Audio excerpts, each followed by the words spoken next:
Oh by yeah. it's Heavy Heavy by Young Fathers. God damn 10 it. songs, 32 minutes long. Thank you. Got you. And yeah, Also, picking up on one of my favorite discussions on Audioface, which is album covers that freak me out. This is definitely on that discussion of album covers that freak me out, but the music is good, so I'll let it pass. yeah, I'm not even sure how to genre categorize this I don't even. know. It's like I guess you could call it indie, but it's that it's the greatest kind of indie in which it challenges the idea of genre itself. So like the best thing I can do is just throw it into the grab bag category of indie. It's like if Death Grips decided to strip down all of their sound if you told Death Grips make Phoebe Bridgers sound, and this is what they came up with, because they're like, we still got to make it a little dark.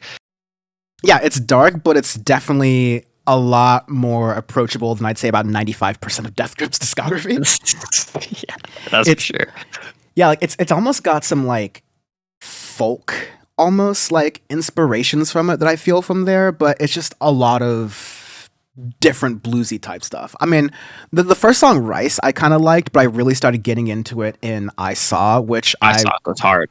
Yeah, which I'll play in a couple moments because you kind of get a sense for this nebulous understanding of how we're describing the. Yeah, it sounds, Salt makes sounds that are good as this SAULT. I mean, this kind of just calls back that really nice, almost like post grungy mid 2000s alternative, but it definitely does not feel like that. I'm only using that description as like a pinpoint, like a mapping point for people. Because, again, like a lot of times in indie, the trap is making stuff that is too duplicative or too similar to stuff that sounds from a certain era and not holding faith to the true idea of indie and like doing something super unique and pushing that forward. But yeah, this sounds like, I see this is that unique sound exactly. where it's really pushing forward, where like example, after I Saw, you have Drum and Tell Somebody, and like those songs develop to like they're slow and they build to this beautiful sound to where it's really experimental in how it's done, to where you can feel how dark the theme is, but it still has some light tropes at the end of it, and you have like almost orchestral inputs into it as well, on top of like almost early M83 sounds that are in it too. So it's like there's so much that's in here that I love. I did not expect it when like Never Judge a Book by its cover. I saw the album cover. I'm like, I don't know what to get. I'm like, let's hear it. Listen, I was like, oh shit. I specifically wanted and kind of just like felt this week that like, no, I want that like discovery of new music again, where like, here's an artist who's done some things. I've heard a little bit of stuff, whatever. Like, no, this is a week where I started just listening to some actual music fucking discovery, and it's definitely great for my brain. But yeah, this was really good, and I also want to get into a couple of songs down with Geronimo because I think that is another good point where. In addition to it, and Sean, I'll have you jump in after I play this, but they are really good at making. I don't even understand, and kind of like a Black Country New Road way. Like the lyrics are kind of noise and like gibberish, but they're like ethereal, and they provide a feeling that is still thoughtful in a way that I think is like unique to indie. Because like a lot of our favorite alternative rock indie bands, see Gorillaz, see Radiohead, the lyrics.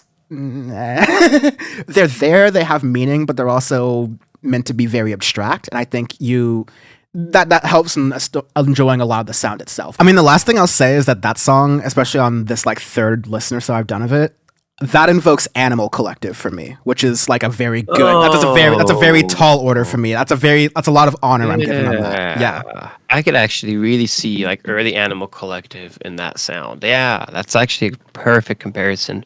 How it is. I love Guaranos. It builds and builds, and when you get to the end of it, it's just like this just crescendo of sounds. It's just wonderful. It's such a good track.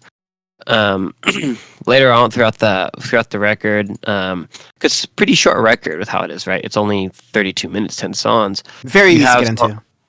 Super easy to get into. You have like Sink or Swim, which is like the faster pace to me where it sounds like a little bit like Death Gripsy, if you can say that. With how it's done, and then Holy Moly, I really like the synth drums that you hear on that, plus the bass line, and then Be Your Lady at the end ends it really well with a slower track that kind of wraps that whole project, but it's very experimental how it is because it's slow and then it builds and then it gets super chaotic in the middle, and I love it. Yeah. It's yeah, fantastic record. This is one of the many reasons why I love doing this podcast. Where it's like I've never heard of Young the Fathers, but I love this record. I think they're pretty new. I mean, actually, no, they've been making some music since 2013. I might have actually heard them because Cocoa Sugar, that album cover. I remember seeing that album cover before, so I might have actually heard some songs from them before, probably on like Sirius XMU or some random shit. Knowing me, Of course. past the years, but it's not something that I've really like got into. But the Heavy is an amazing thing. I'm now going to really look throughout their discography and see. Yeah, it is definitely a It's so good. yeah, it is a glad to do this podcast. I'm glad to have this kind of experience with it too, because that is smooth. I mean, like, it's abrupt, but it's so smooth cool. at the same time. And Yeah. I love how during that chaotic part, I mean, it almost feels like like that's inspired by like almost want to say like tribal dancing. Like so if you get that, like it's off. It feels like it's off of a normal 4/4 like time signature, but it feels like West African tribal, like sort of like a Negro spiritual almost. Like you get that sort of energy. Like I'm forcing Sean to like tap every single break possible. Like pull up the land. Sean is that one flight at Austin, Texas, that like FedEx plane that almost clipped the other plane, where he's like 77 feet, 77. Okay, launch up. You gotta get out of that shit. Dude, seeing that flight radar track you sent me straight up gave me like Severe heart anxiety. palpitations. Oh my god. Whoever works at ATC there is getting all the smoke. Oh God, yeah. You're getting a special chat with the FAA. Do not pass go. Do not collect $200. Hey, Chris Hansen, take a seat.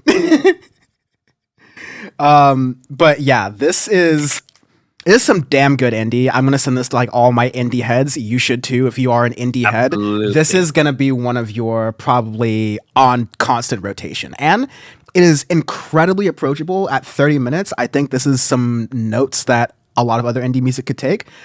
I don't know, Sean. I'm feeling like this is going to be one of those albums that might be like an example I toss back to constantly throughout the year, like we always do. That's like, well, Like I the mean, horror. yeah, exactly. Like, I'm comparing it to this. I mean, that's pretty good. Yeah, so really solid track. Loved reviewing it. Arbitrary Scale. We do arbitrary scales every week on Audioface because our review is our review. We told you exactly how we feel, and usually we try to shy away from like exact number or ranking systems because we're not Anthony Antano. But this week we're going to be doing a number of Chinese spy balloons as our very timely and relevant arbitrary scale. Now, is more better? Is less better? We report, you decide. Fair, balance, unafraid. This one is going to be the Hindenburg before it like hit the United States. So like when it was flying over like Western Europe, things were chilling. It was like real nice, real clean, like smooth flight, nothing but quick hots, real nice. Just no problems going on there. What could possibly go wrong? Chilling. All right, I like it. This is one balloon, but it has countermeasures to missiles. It has flares. It has dazzlers. It has dazzlers. It has anti-radar on it, so you know. It's I like that. It's a sleeper album. It's a little stealth. You'll get there when you get there for sure.